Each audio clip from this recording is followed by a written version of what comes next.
kasi yung may mga umalis na po kasi talaga sa kanilang beneficiary din po ay. Bakit? Hindi ko rin po talaga alam yung dahilan, pero bago lang po talaga umalis sa Kalinga po, sinisira po talaga nila yung yung dignidad po ng tao. Marami beses na ito nangyari. That's what you're trying to say. Gagamitin ka nila for content, eventually magsasawa yung tao. Bago sila umalis, sisiraan nila. Sinisiraan That's po what nila. you're telling me right now. Okay po ang pakikitungo nila sa akin. And umalis din naman ako sa Kalingap, hindi dahil sa kanila. Hindi dahil kay Kuya Rab, hindi dahil kay Kuya Val. Dahil yun sa mga reactors. So, yun. Kaya and hindi never ko po sila binlame regarding sa mga reactors. Kasi, alam ko po na uncontrollable yun.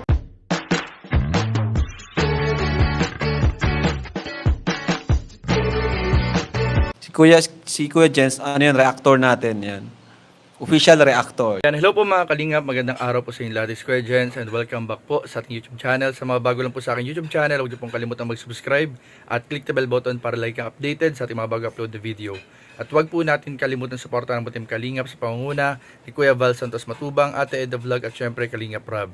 At pakisuportahan din po ang mga kasamahan sa Butim Kalingap. Nandiyan po ang K-Boys, Kalingap Partner, Kalingap Reactor at lahat ng charity vloggers sa buong Pilipinas sa tumutulong sa mga kababayan natin na lahat may hirap. Suportahan po natin lahat guys. So ngayong araw mga Kalingap ay meron po tayong papanooring video. Ito po mga Kalingap ay nakita ko lang sa social media kung saan po ang isang dating Kalingap Angel na tinutulungan din po at tinulungan ng Kalingap ay naglabas po ng kanyang statement kaugnay po sa nangyari nga pong pagpapa-Raffy tool po kay Kuya Val ng isang dating Kalingap Angel. Kasi dun po sa statement po ng dating Kalingap Angel na pumunta sa programa ni sa Raffy tool po, ay binanggit po doon ng isang dating Kalingap Angel na ang lahat daw ng umaalis ay parang naisira o sinisira yung dignidad bago makaalis. So dito mga Kalingap ay bibigyan lang natin ng point of view or titingnan lang natin, panonoorin natin yung point of view naman ng isang dati ring Kalingap Angel na umalis din sa Kalingap. Kung totoo nga ba na nasira yung kanyang dignidad o sinira ng Kalingap o nila Kuya Val at Kalingap Rab yung kanyang dignidad bago nakaalis sa Kalingap. So yun po yung alamin natin para balanse po yung ating panonood. Titingnan po natin yung ibang angle ng kwento at ibang sitwasyon ng ibang mga dating umalis din sa Kalingap. So tara, panoorin po natin mga Kalingap ito. Gusto niyo po ba malaman kung ano yung laman ng message? Para kasi mawala yung confusion na ano kaya yung na-realize ko, ano kaya yung sinasabi ko na tama si Kuya Ram. Gusto niyo po ba i-share ko yan sa inyo?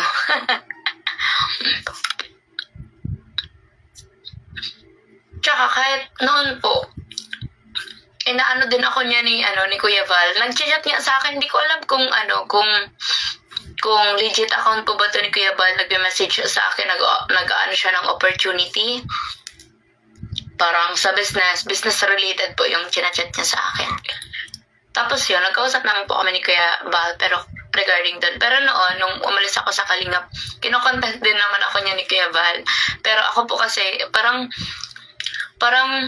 hindi po ako basta-basta naapektuhan sa mga sinasabi. Especially pag nakikita or naano ko naman na parang wala, content lang, parang may masay lang, ganyan-ganyan. Or yung mga joke na minsan nga talaga po may laman ng joke ni Kuya Val. Pero still, okay po ang pakikitungo nila sa akin. And umalis din naman ako sa Kalingap, hindi dahil sa kanila. Hindi dahil kay Kuya Rab, hindi dahil kay Kuya Val. Dahil yun sa mga reactors. So, yun. Kaya and hindi never ko po sila binlame regarding sa mga reactors. Kasi, alam ko po na uncontrollable yun. Dati, parang medyo nagtampo din po ako noon. Kaya nga, na umalis po ako. Kasi parang alam mo yun, parang mararamdaman mo na hindi ka pinagtatanggol or walang ginagawa sa'yo. Walang ginagawa para protektahan ka, ganun. Pero, pag naandun ka na pala sa sitwasyon na yun, kasi diba, may mga bagay na hindi natin maiintindihan hanggat hindi natin nararanasan.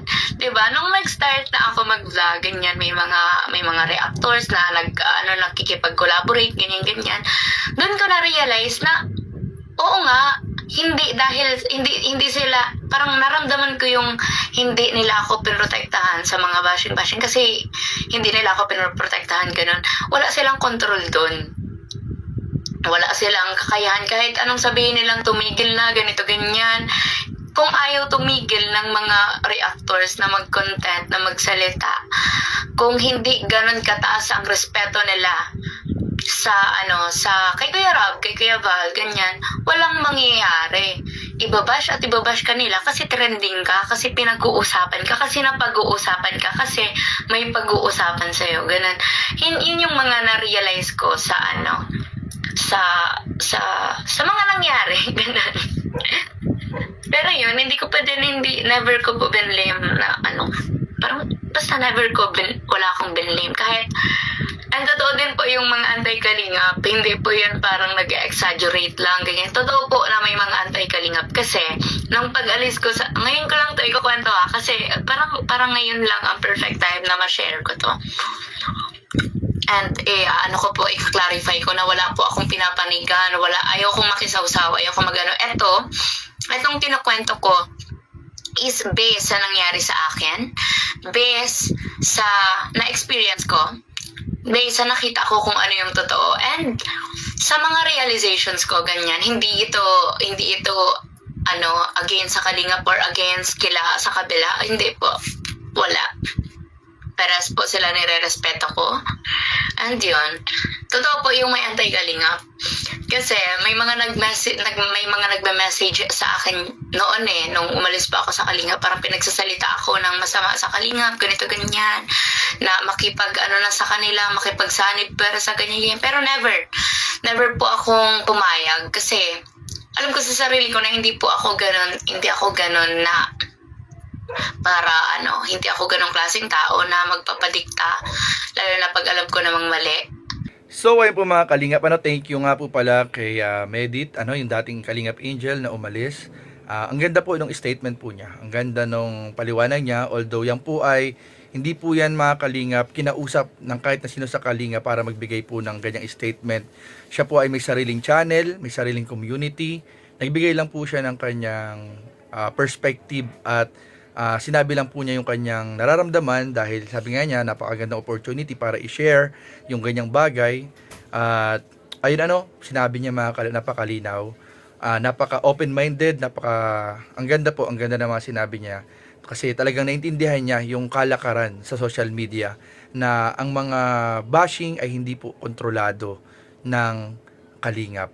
Kung mayroong nasa loob ng community ng Kalingap, yan po ay nababash, yan po ay may mga taong nagsasabi na hindi maganda, although kahit ulit-ulitin po naming sabihin na wag i-bash, wag gawa ng negative na reaction, ang social media po is uncontrollable.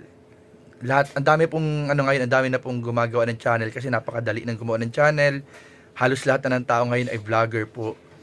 Ang dali na lang magbigay ng statement, So, napakaganda ng sinabi ni Medit na although ganun nga yung social media, yung kalakaran sa social media, alam niya na ang mag-amang matubang, Kalingap Rob at Kuya Val ay walang kahit anong ginawa sa kanyang masama.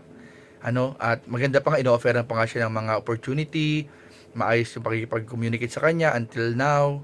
At naging okay din po yung kanyang pag-alis, sa Kalingap. Naging maayos po yung kanyang pagpapaalam.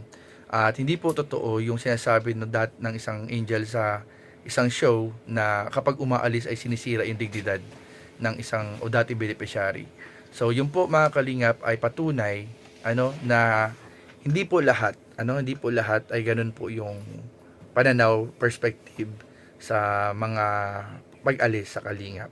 At ang ganda rin po mga Kalingap nung sinabi niya, binahagi niya na totoo yung anti-Kalingap na once may umalis, once na may mga umalis, may mga anti-Kalingap na nagbabantay para offeran agad na sumama sa kanila. So, in-offeran niya daw siya, inanon daw siya, may mga anti-Kalingap na nag-offer sa kanya na magsalita against Kalingap. So, imagine guys, yung ginagawa ng mga anti-Kalingap talaga na gusto nilang pabagsakin ng Kalingap. So, pero napakatalino ni Medit kasi hindi siya nagpadikta dun sa mga anti-Kalingap na nag-aalok sa kanya na mag-join force daw dun sa mga ginagawa ng anti-kalingap. Kasi knowing Medit kasi rin mga kalingap, para sa mga di nakakaalam, alam ko scholar yan si Medit Sanaga. Matalino talaga. And ayun nga, talagang umalis lang siya para magkaroon ng katahimikan sa kanyang channel, sa kanyang pagbablog, dahil yung ibang mga reactor nga ay hindi na magaganda yung sinasabi.